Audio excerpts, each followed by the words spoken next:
those are individual trades coming through at this point in time. But let's go back to the Motilal Oswal Annual Investor Conference, which is, of course, in its third day today. Gautam Duggad was with us earlier when the conference was kicking off. He's back now to give a summation of what he's picked up. He's Director and Head of Research Institutional Equities at Motilal Oswal. Gautam, welcome back. So you told us, you will tell us on day 3, what are the key learnings? So distill it down for us from a market standpoint. 3 highlights. Gautam, what's the feedback like? And as I said, your takeaways really. Hi, Prashant. Good afternoon. Good to be here. So, the conference has a long, backdrop of global macro headwinds, tariff, and on top of that, we are all anticipating the announcements on GST. So that was the high point of the conference. Everyone is second guessing what's going to come today or tomorrow.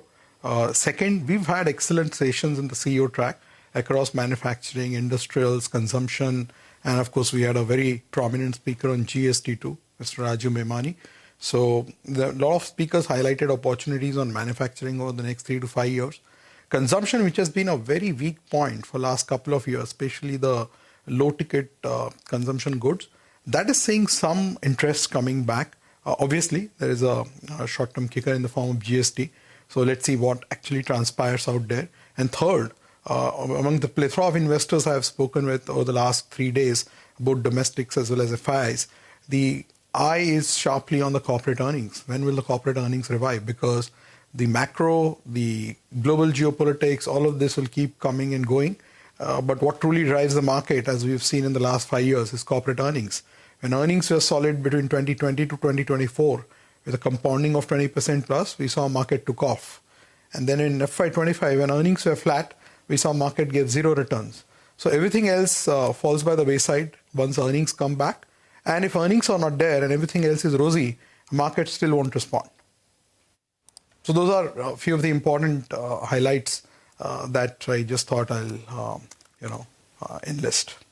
So low ticket consumption is one space where you are seeing a lot of interest, and there is a case to be made for things to improve and pick up. What else? Based on the corporate speak, the corporate interactions that you've had, which are the other pockets that you would be most bullish on at this juncture? So auto is clearly the highlight. We've upgraded auto luckily just before this whole discussion around GST began. We upgraded auto from being underweight to marginal overweight in July during our preview. And now auto seems to be the biggest beneficiary of the potential forthcoming GST rate cuts. So the sentiment around auto has picked up. We saw that in the month of August. Auto index rallied 6%. And now auto is the best performing sector of the calendar year 25 YTD. It is overtaken banking, right? So clearly there is a lot of sentiment buoyancy out there. Auto numbers are fine for the month of August. There is festive season around the corner. The rural sentiments have picked up. And on top of that, there could be a GST boost. So that is one sector which is clearly seeing a lot of interest. Second is EMS, and for the right reasons. There is huge growth out there, which we have seen for the last 2-3 years. Stocks have done well. We ourselves are projecting 50-60% earnings compounding in many of those stocks that we cover. We cover roughly 8 to 10 EMS stocks. So clearly big opportunity out there. Though the profit pool still remains quite small, but the growth prospects are huge. And what is happening right now, Rima, is in a market where the earnings growth is settling between 8 to 10%, any sector, any company which is doing upwards of 20% is getting disproportionately high valuation premium from the investors. So any sector, like for example, we're seeing huge interest in cement because cement this year is going to post more than 50% earnings growth. Prices are stabilizing. Government has kickstarted the capex. They've front-loaded the capex in the first quarter. So that sector is seeing good demand.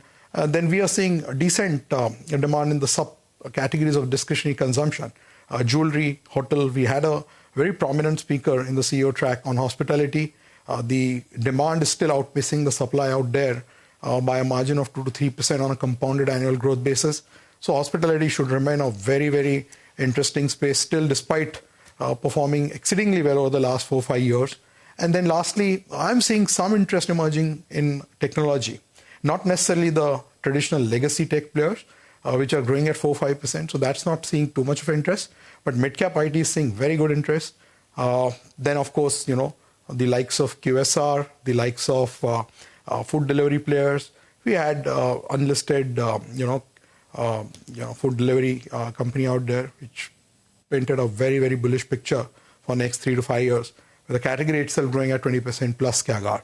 So segments and sectors which are trying to outperform the market in terms of the earnings growth right now are seeing disproportionate interest. We were in a very different environment between 2020 to 2024 when every sector was growing well. So today, the scarcity premium on growth is running at a very elevated premium. I'm glad you touched upon that last piece on technology, Gautam. Hi. I was just coming to that. Quite curious to know, because I think the market and investors are already looking for new age tech ideas now, whether that is, like you mentioned, food delivery, quick commerce, or even look at some of these stocks which have a bit of a semiconductor play attached to them. E2E networks is one, NetWeb is the other. Some talk of GPUs and servers, which they'll be putting out for some of the government tenders as well.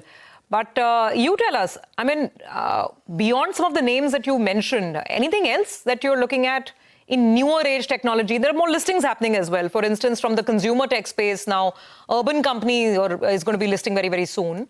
So what are you watching out? What's the new frontier of technology or AI, whatever little plays we have here? So very good point, Sobi. We've seen definitions of the sectors evolve over the last decade. Initially 10 years back, financials was all about private banks, PSU Bank. Then came NBFCs, then came capital markets, then came insurance companies and fintechs and what have yous. Same thing happened in consumption. 10, 20, 15 years back, you only had staples. The discussion was between lever and ITC. Then, you saw so many subcategories evolve in the discretionary space that today we have 3 consumer analysts in our team. Now, something similar is happening in tech. If you're positive on tech for the last 4 or 5 years and you were overweight on the traditional legacy names, you underperform by a wide margin.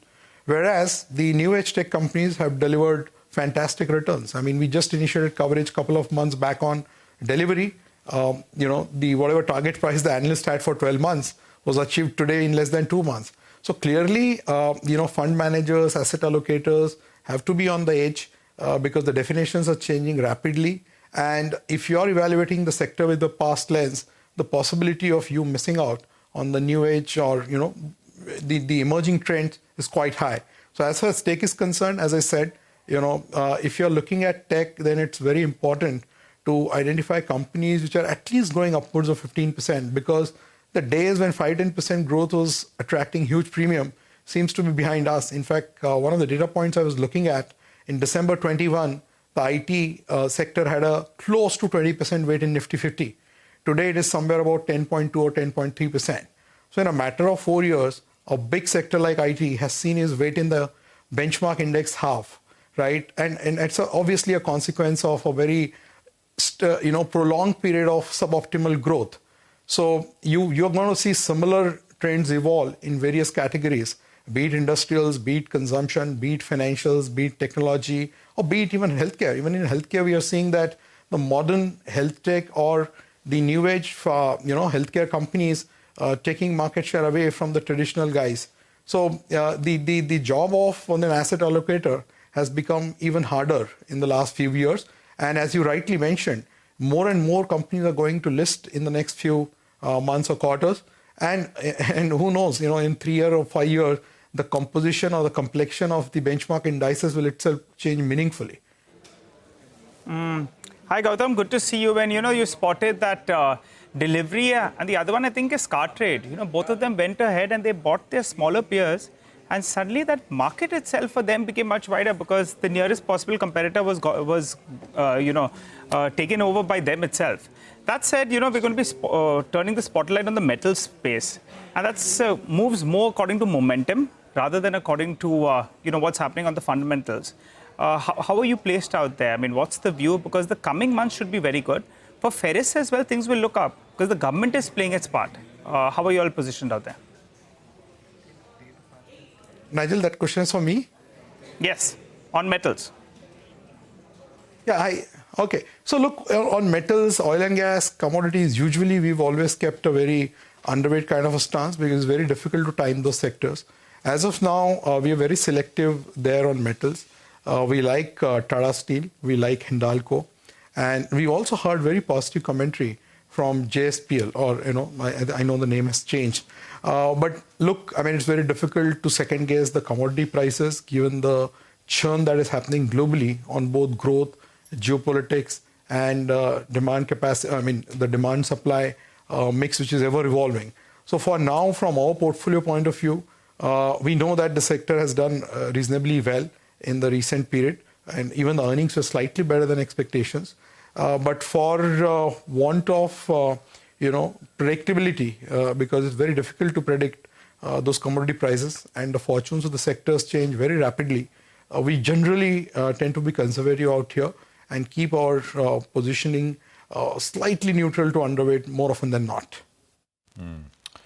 Gautam, let me ask you, at the end of the conference, right, do you have added conviction on something which you were unsure about? Or from an investor point of view, I mean, I'm sure, stuff which investors wanted, companies which investors wanted to meet. Lots of these names which are kind of beaten down, and maybe it's always the case. People watching closely if there is a turn happening, or any changes broadly in your assessment of companies. If you can name 2-3. Sure. So, Prashant, look, at a big event like this, when there are 1,200 plus investors and roughly 200 corporates, and so much happening both domestically as well as globally, there are always going to be a lot of, discussions around portfolio strategies and changes and what to look at, given that the market has been range-bound for more than or almost 12 months now. So we've had a decent period of time correction. So a lot of conversations happened around portfolio construction in this times, what needs to change. For example, I'm seeing some interest back on hitherto ignored sector like consumer staples. Now, it can be very opportunistic given the events which are lined up over the next few days, but at least I heard few investors discussing consumer staples, which I've not seen for a long period of time.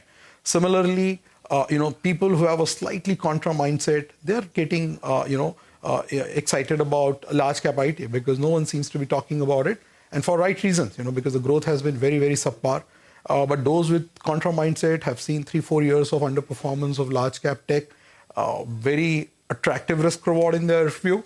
So those are sectors which are seeing some interest coming back after a very, very long time. Amongst the ones which are already performing well and where we have seen renewed and continued interest is auto, consumer discretionary, capital market players. There's a whole host of capital market companies representing at our conference.